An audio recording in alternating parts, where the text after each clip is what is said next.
Back again.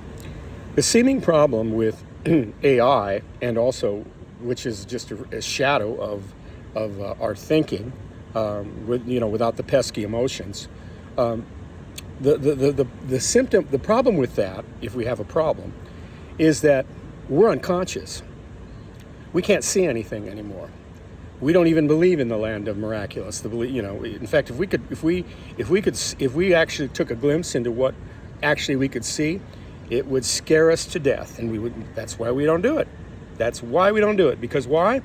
Again, because we can't control it. We can't control it. We would see literally how no control we have and how no control we need. How safe and beautiful it is. Living in this world, though, what that creates is suffering. Because we're shut off from ourselves, we're shut off from our nature, we're shut off really conscious, not completely shut off. I'm talking about consciously. We're shut off in awareness. We're shut off from who we are and what the world is. We think, problems come and we go, oh, we hold our breath because we go, oh, how are we going to accomplish that with what we know? That's really what we're saying inside. How are we going to change this with what we already know and control and have meaning for? And Spirit would be saying, why would you rely on that? I wouldn't want to do that either. That'd make me feel sick too. Think about it. The miracles that, I don't know if you believe in Jesus or not, it doesn't really matter. But if you looked at the thing, I believe he did the things he did, but I think it happened because he was available for them. I don't even think he made them happen. I think he just showed up. He was present and he could see it and he could, say words, do things and help others see it as well. Well, that always exists for us. That always exists for us, but we're not using it. And of course, what happens is, for most people, like most people who on this world would not even want to listen to what I'm saying here, because they're very comfortable staying asleep and distracted in entertainment, in roles, in their lists of what they're going to do, their bucket lists, or whatever it is they're going to do that they think they got to do in this world that's going to give them happiness.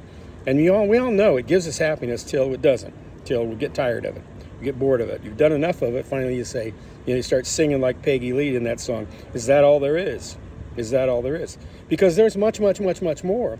But we have crossed off and closed off our access consciously to it because we put that limitation about having to have meaning in it and also to manage it and to control it. When we die, that ends. That ends. I can assure you that when we die, physically die, that ends. Because we have to let go of everything. Everything. It goes back to, again, I've told this story, but like when my father died, and I never, ever once saw him express fear. Not once. In his whole life. I'm serious. Not once. I didn't see it in his eyes. I didn't hear it in his voice. I didn't see it in his action. I never saw fear. He was stable. I only saw anger twice. Rage one time, full blown. And one other time when he was a little bit ticked off. He did not share his emotions. He did not express his emotions. He kept them inside because he knew that in the world, that's the only way he could manage to stay in the place he wanted to stay. He didn't want to get out of that place. He felt that if he did, probably he would be lost or in danger, or he would endanger other people. I don't know. He would not fulfill his role as a father, et cetera, et cetera. But when we die, and when he died, I didn't know he was going to die, but he went through a five-hour operation on his to have a leg amputated for diabetes, and that night, late at night, I was alone with him, and I saw the fear, and I heard it in his voice, and I saw it in his eyes. And he said, Dale, he said, I never thought it could be so hard. That's what he said. I never thought it could be so hard. And at the time, I thought that was about the surgery and losing his leg. He died 5 hours later. It wasn't about that. It was about, the spirit, his spirit was coming up, and everything was coming out and was saying, no, you're not going to control you're not going to be able to manage any of this because it's all going. It's all going. You're going to let go of all of it. And he was like overwhelmed with the realization that he had to let go of everything. And I think everyone is overwhelmed with that. In fact, my hunch is some people, when they really have committed themselves to power and management, like people like Donald Trump or some of the captains of industry, Musk and Bezos and Gates and these people who have way more money than they need, but are managing and are still working with more, the concept of more. Then they get to the end of the line, and all of a sudden their spirit says to them, no, actually not. It's less to nothing. That's where we're headed, is less to nothing. I can't imagine what that's like. And I think sometimes, like supposedly Ronald Reagan did, I think they go into Alzheimer's, or what do you call it? I can't think of the name right now.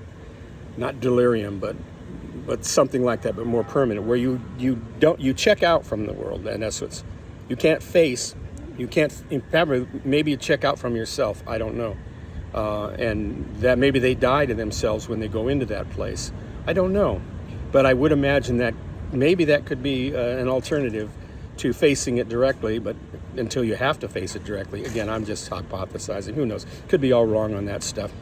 Okay, I'm going to do one more video at least.